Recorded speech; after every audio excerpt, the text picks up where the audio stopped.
অনন্য মামুনের বিরুদ্ধে প্রতিবাদ করে আমাকে ভাইরাল হতে হবে?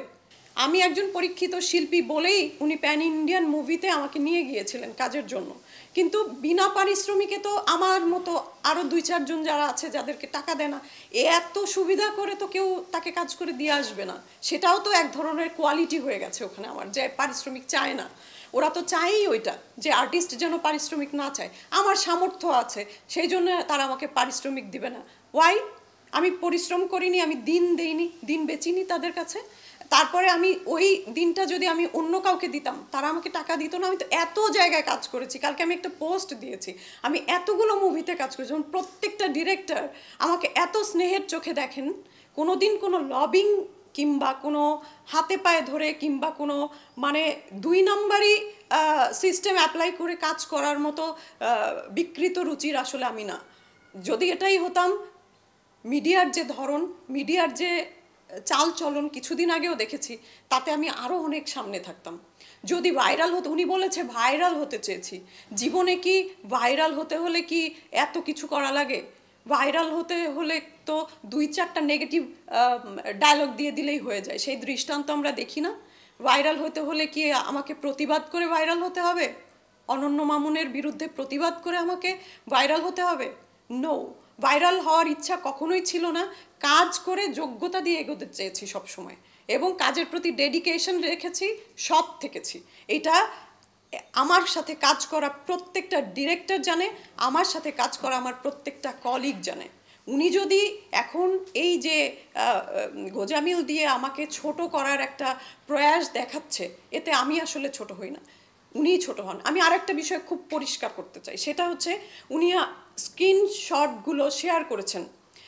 আমি পরিষ্কার মিডিয়ার সামনে বলতে চাই, কোনো মানুষের, সেটা আমি একজন অভিনয় শিল্পী হই অথবা একজন দিনমজুর হোক বা রিক্সাওয়ালা হোক বা একজন ব্যারিস্টার হোক, তার পারমিশন ছাড়া আমি কারো স্ক্রিনশট এইভাবে সোশ্যাল মিডিয়ায় পোস্ট করতে পারি না।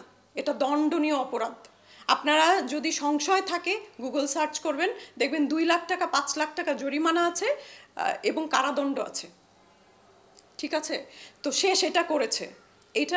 এইটার হচ্ছে যে ব্যবস্থা অবশ্যই আমি নিব, কারণ এটা আমার মানহানিকর একটা বিষয় সে দেখিয়েছে ওইখানে। আরেকটি বিষয় হচ্ছে, উনি ওখানে আমার একটা স্ক্রিনশট শেয়ার করেছে, সেটা হচ্ছে যে আমি দুবাইতে উনি গেছে ওখানে অ্যাওয়ার্ড প্রোগ্রামে, আমি একটা অ্যাওয়ার্ডের জন্য ওনাকে বলেছি।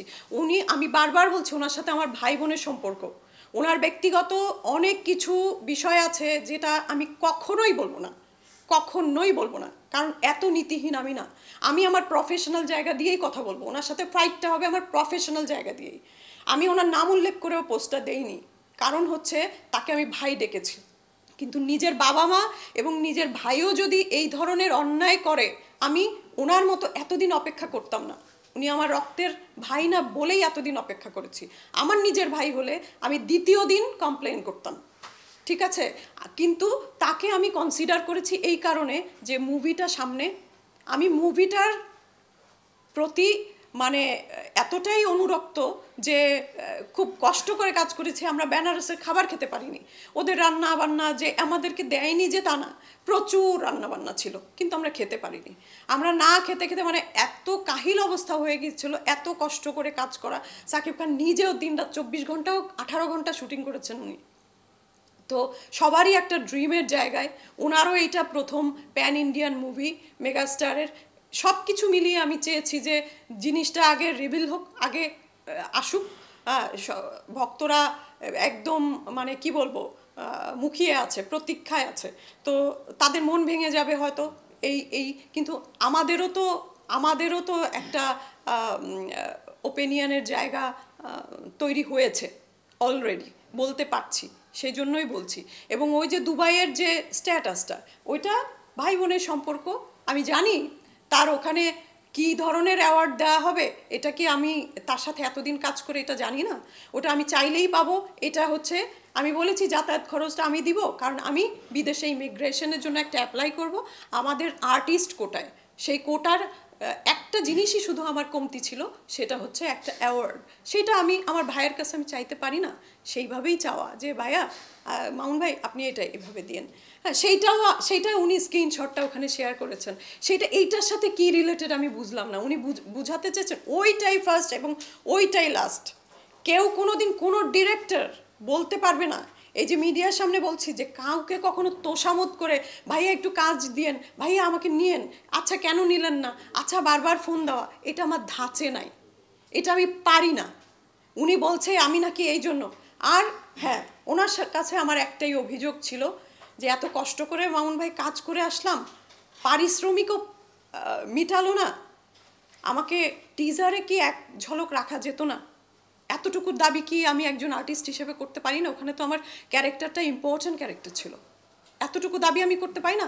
আমি ওইটাই লিখছি যে মামুন ভাই আপনি আমাকে কিন্তু হচ্ছে ইয়াতে টিজারে রাখেন নাই, থ্যাংক ইউ। অভিমানে যাই আমি, শুনেন, তাদের পারিশ্রমিকের হিসাব আর আমাদের পারিশ্রমিকের হিসাব ভিন্ন, ঠিক আছে?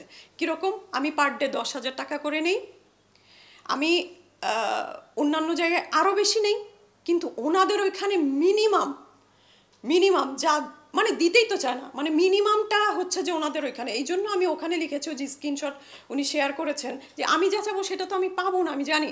এবং ওনার ওখানে যে আমি চাইতে যাব এবং পারিশ্রমিক নিতে যাব, আমার হিসেবে কি ওনারা আমাকে পারিশ্রমিক দিবে?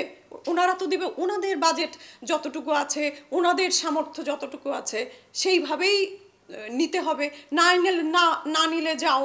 এতদিন দরদের কথা চিন্তা করেই কিন্তু অনেক কিছু বলিনি, অনেক কিছু চেপে গেছি, অনেক কিছু হাইড করেছি, তাকে অনেক উপরে রাখার চেষ্টা করেছি শুধুমাত্র দরদের কথা চিন্তা করি। কিন্তু মানে শত সহস্রবার দরদ রিলিজের ডেট পরিবর্তন, দরদের টিজার রিলিজের ডেট পরিবর্তন, এই কাহিনী ওই কাহিনী, এই বিশাল আয়োজন, ওই বুর্জ খলিফা, ওই পতাকা উঠছে, ওই এরোপ্লেন। হ্যাঁ, এতে সত্যি কথা এখন আমরা যারা আর্টিস্ট আছি তারাও একটু মানে কি বলবো, আর বিশ্বাসের জায়গায় খুবই নাড়াচাড়া লেগে গেছে এখানে। আর ইয়ে না, যে কারণে আমি আর কি বিষয়টা ডিসক্লোজ করবো।